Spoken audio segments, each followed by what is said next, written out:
মেহেরপুরের সদর উপজেলার চকশ্যামনগর গ্রামের মাঠ থেকে 4টি এবং মুজিবনগর উপজেলার মোনাখালী মাঠ থেকে 3টি বৈদ্যুতিক ট্রান্সফরমারের কয়েল চুরি হয়েছে। এতে প্রায় 500 বিঘা জমির সেচ কাজ বন্ধ হয়ে গেছে। গেল রাতের কোনো এক সময় এই চুরির ঘটনা ঘটে। রাতের আধারে অজ্ঞাত চোরেরা বৈদ্যুতিক পোল থেকে ট্রান্সফরমার খুলে ফেলে।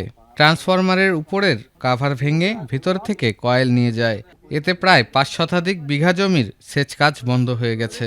পল্লী বিদ্যুৎ সমিতির নিয়ম অনুযায়ী ট্রান্সফরমার চুরি হলে নতুন ট্রান্সফরমার স্থাপন সহ খরচ গ্রাহককে বহন করতে হবে। এতে চরম বিপাকে পড়েছেন সেচ পাম্প মালিক। মেহেরপুর পল্লী বিদ্যুৎ সমিতির সদর সার্কেলের ডিজিএম শ্যামল কুমার মল্লিক জানান, এ বিষয়ে কৃষকদের সচেতন করা হচ্ছে।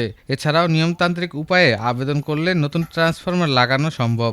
আর এ বিষয়ে তদন্ত সাপেক্ষে চোরচক্রকে ধরার কার্যক্রম চলমান রয়েছে বলে জানাচ্ছেন পুলিশ প্রশাসন। আমি তো এসে কাজ করছি, করার পরে শুনছি যে এই ট্রান্সমিটার চুরি হয়ে গেছে। তা হচ্ছে গরিব মানুষের ট্রান্সমিটার চুরি গেলে আর এই মাঠের ফসল এখন মৌসুম এসব সেচ দিতে হবে, পানি দিতে হবে, এসবগুলো এখন তাহলে কোথায় থেকে দেবো? মাঠের জমির তো সবাইয়েরই মেশিন বন্ধ এখন। মালামাল বলতে ভেতরকার যেগুলো তামা ওইগুলো ওরা নিয়ে গেছে, আর এই ঠোসটা পড়ে আছে। ক্ষতি আমাদের এখন এটা বিশাল ক্ষতি। মনে করেন আমাদের 2-3 দিনের মধ্যে এটা আমাদের এটা কাভারেজ হওয়ার দরকার এবং আমাদের ট্রান্সফারগুলো দরকার। এখানে 7টা ট্রান্সমিটার চুরি হয়েছে। 7টা ট্রান্সমিটারের নিম্ন আপনার 250, সর্বোচ্চ নিম্ন 250 বিঘা জমি। আর এই 250 বিঘা জমি বর্তমানে এখন অচল।